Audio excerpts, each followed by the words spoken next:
10 July 1943. You grow up hearing a rule so old, so absolute, that no soldier ever dares question it.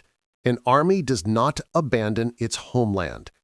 Not its ports, not its hills, not its cities, and certainly not its birthplace. Generals repeat it. Politicians engrave it. Nations build their entire identity around it. You hear it whispered in barracks, printed in manuals, shouted across parade grounds. When invaders land, you stand. You defend the soil beneath your feet until your last round, your last breath, your last heartbeat. Every nation believes in this rule. Every army teaches it. Every citizen assumes it.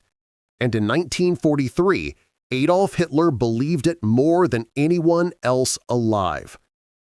To him, armies crumble, tanks explode, air forces burn. But land, the sacred ground of a nation, must never be abandoned. Not by allies, not by Axis divisions, not by the Italians he claims are brothers in arms. Germany fights on the Eastern Front with this rule carved into its bones. They die in frozen forests to hold villages no larger than a football field. They bleed in the Caucasus for hills without names. They sacrifice battalion after battalion because ground is on the ground. And once ground is lost, morale follows. Then alliances, then wars. That is the rule. Unbreakable, unquestioned, a law of modern war. But then comes 10 July 1943. The night the sky over Sicily erupts with aircraft engines, naval guns, and parachutes unfurling like pale ghosts against the darkness. The Allies come with 160,000 men, 3,000 ships, 4,000 aircraft, and a promise whispered across every deck and cockpit. Sicily is the back door to Europe. Kick it open. Italian commanders insist their divisions will hold. Rome broadcasts messages of courage. Generals report readiness. Mussolini swears the island is a fortress. But when the first Allied boots touch the beaches at Gela, Licata, Pachino, and Avola, you, Sergeant Mario Riggio, Quarta Divisione Livorno, realize the rule you grew up with, the rule every soldier trusts, is about to shatter. You hear orders dissolve into confusion. You watch coastal units disappear before you can even form a firing line. You see officers flee in staff cars while endless men stare at a sky filled with tracers and falling flares. This is not a defense. This is not resistance. This is a collapse. And before the sun rises, a truth begins to crawl across the island like smoke.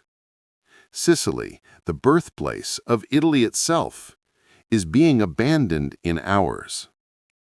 A reality so unthinkable that when news reaches Hitler, he will erupt in shock, fury, and disbelief. A reaction that will reshape the war, topple Mussolini, and doom Italy's armies across Europe. But in July 1943, as the beaches burn and your rifle clenches tighter in your hands, you cannot see that far ahead. You only know one thing. The rule is broken, and you are standing in the middle of it. You are Mario Riggio, age 23. Born in Catania, raised on stories of Garibaldi, conscripted into the Royal Italian Army more out of duty than ideology. Your father fought in the Great War.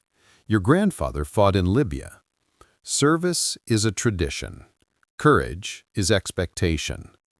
But you also know the quiet truth whispered around kitchen tables and barracks bunks. Italian equipment is outdated. Italian training is inconsistent. Italian leadership is political. And Italian soldiers, good men, patriotic men, often fight with courage, but without supply, without support, without hope. You joined the 4th Divisione Livorno, one of the few Italian infantry divisions with real training, real pride, real leadership. Your unit is better equipped than most, drilled harder, disciplined tighter. You believe, perhaps naively, that when the Allies come, you and your men will make a stand worthy of history. But the world is changing faster than your training manuals. By 1943, Italy's empire is collapsing. North Africa lost. The Mediterranean was dominated by Allied fleets. Cities bombed. Morale is bleeding like an open wound. Germany grows suspicious. Hitler loses faith. Mussolini grows desperate. And Sicily, your Sicily, becomes the inevitable target. The Allies chose the island for its air bases, its geography, its symbolism. Churchill calls it the soft underbelly of Europe. Eisenhower calls it the key to the next phase of the war. Every planning map draws a red arrow straight toward your home. When the invasion begins, you feel the earth tremble as naval guns slam into coastal batteries. You smell burning oil drifting inland. You hear the distant hammer of machine guns and think, this is it. This is where the rule holds. Your commanding officer, Colonel Francesco Ronco, gathers you and the others in a sun-baked olive grove. He looks tired, but determined. You respect him because he looks you in the eye when he speaks. He tells you that the Americans are landing near Gela. He says the Livorno division must counterattack at dawn. He insists the coastal units are holding. But you saw something earlier that he didn't. A stream of retreating soldiers from the static coastal divisions. Men without helmets, some without boots, many without weapons, running inland, eyes wide with terror. Now, under the moonlit branches, you stand gripping your Carcano rifle as distant flames streak the sky. Colonel Ronco finishes his briefing. Your platoon sergeant mutters a prayer, and you look south toward Gela, toward the beaches, toward the growing thunder of American armor and naval fire.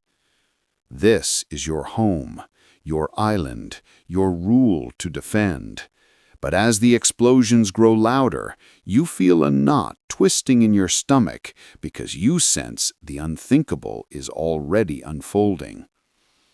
In a few hours, you will witness the moment Italian divisions abandon Sicily, and you will hear, weeks later, what Hitler said when he learned the truth. Dawn, 11 July 1943.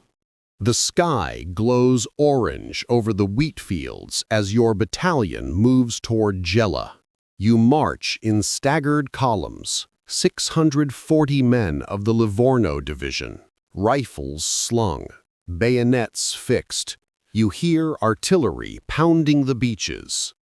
2 kilometers, 1.8 kilometers, 1.5 kilometers.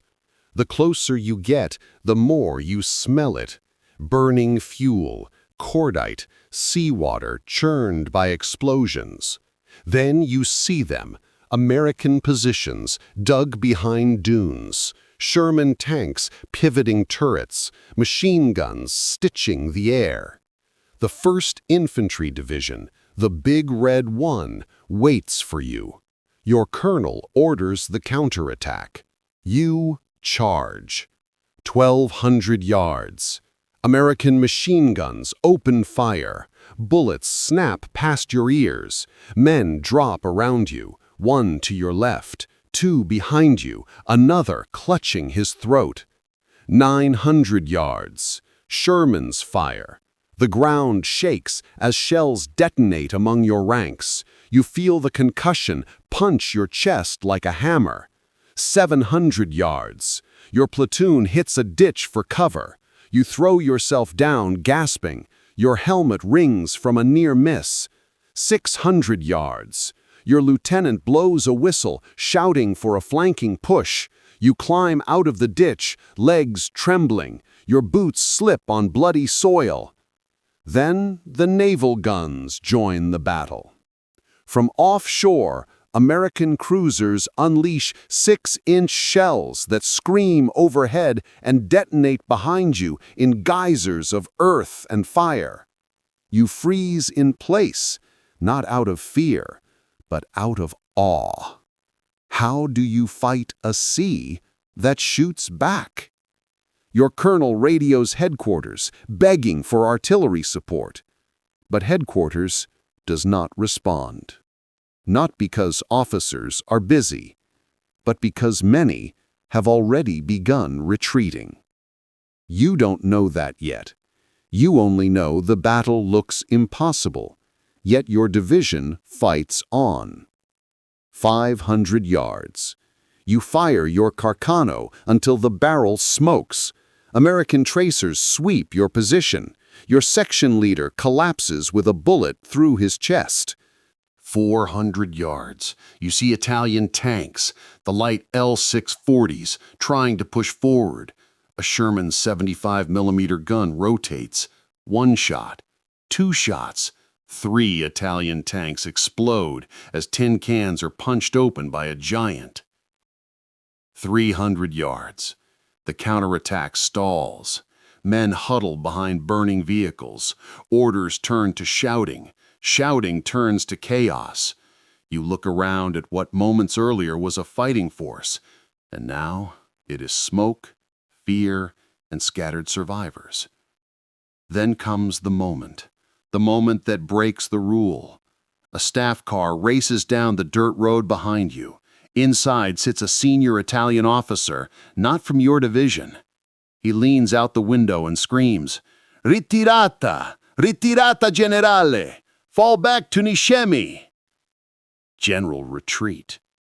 Your colonel shouts back that he never gave such an order. He yells that the Livorno division still holds the line. But the staff car disappears in a cloud of dust, and panic spreads faster than any bullet. Men begin pulling back, not tactically, desperately. You see hundreds of soldiers from other shattered units already streaming inland, men abandoning coastal batteries, artillery positions, entire regiments. You watch entire Italian divisions dissolve in real time. The 206th Coastal Division, the 202nd, the 207th, the 208th, crumbling within hours. Some flee without firing a shot. Most flee because leadership fled first. Your colonel tries to hold your battalion together. For a moment, you form a defensive line. You fire at advancing American infantry, 200 yards, 150, 120. But then naval guns roar again. More Shermans arrive. Your left flank collapses. And suddenly, for the first time in your life, you feel the rule shatter inside you. You fall back, not because you want to, not because you're afraid, but because the entire Italian defense of Sicily, a defense promised to be ironclad, is evaporating around you.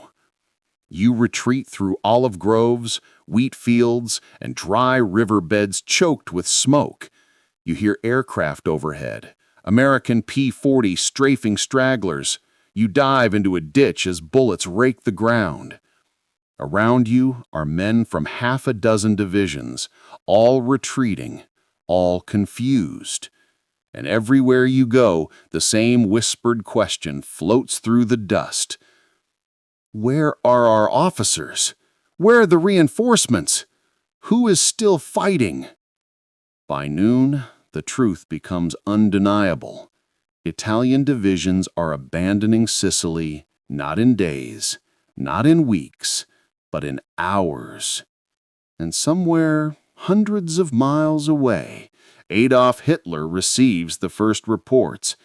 He reads of vanished artillery regiments, missing coastal units, battalions that left their posts before the enemy even reached them. His reaction? You will hear it later, but its consequences are already racing towards you, towards Rome, towards Mussolini, towards the entire Axis alliance. If you find this kind of forgotten history as fascinating as we do, we'd be honored if you subscribe. These stories of courage and sacrifice deserve to be remembered, and by subscribing, you help keep them alive.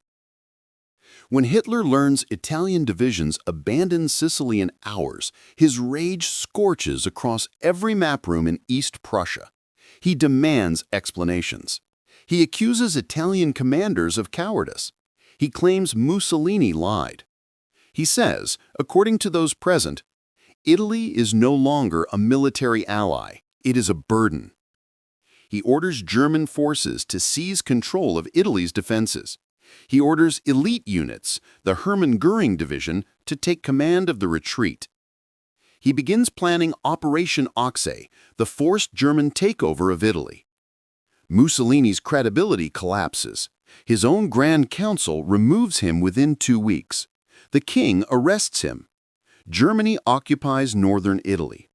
The war in the peninsula turns from alliance into occupation. And all of it begins with those first reports from Sicily.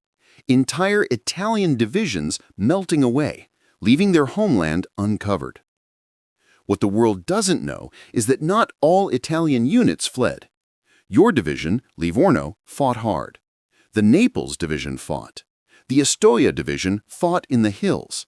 But the collapse of the coastal divisions overshadows every act of courage.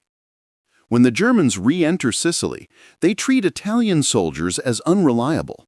Some Italians are disarmed. Others are sent north as labor battalions. A few join the Germans out of fear or loyalty.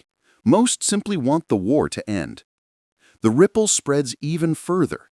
The Allies see the collapse and interpret it as a sign that Italy might surrender soon. They plan Operation Avalanche, the Salerno landings, expecting political chaos to work in their favor. The war in Italy becomes a long, brutal, mountainous struggle, shaped by the distrust born in Sicily. All from those crucial hours when the rule broke, and Hitler realized an entire front was dissolving before he even understood why. You survive Sicily. Many of your friends do not. Sergeant Mario Riggio, 23 years old from Catania, fights until your division is nearly destroyed. When Livorno is finally withdrawn, only a fraction of its original strength remains. You return home after the armistice, unsure whether the war is ending or beginning again under German occupation. Years later, you write a diary, a quiet, unpolished record of what you saw, the courage of ordinary soldiers, the failure of leadership.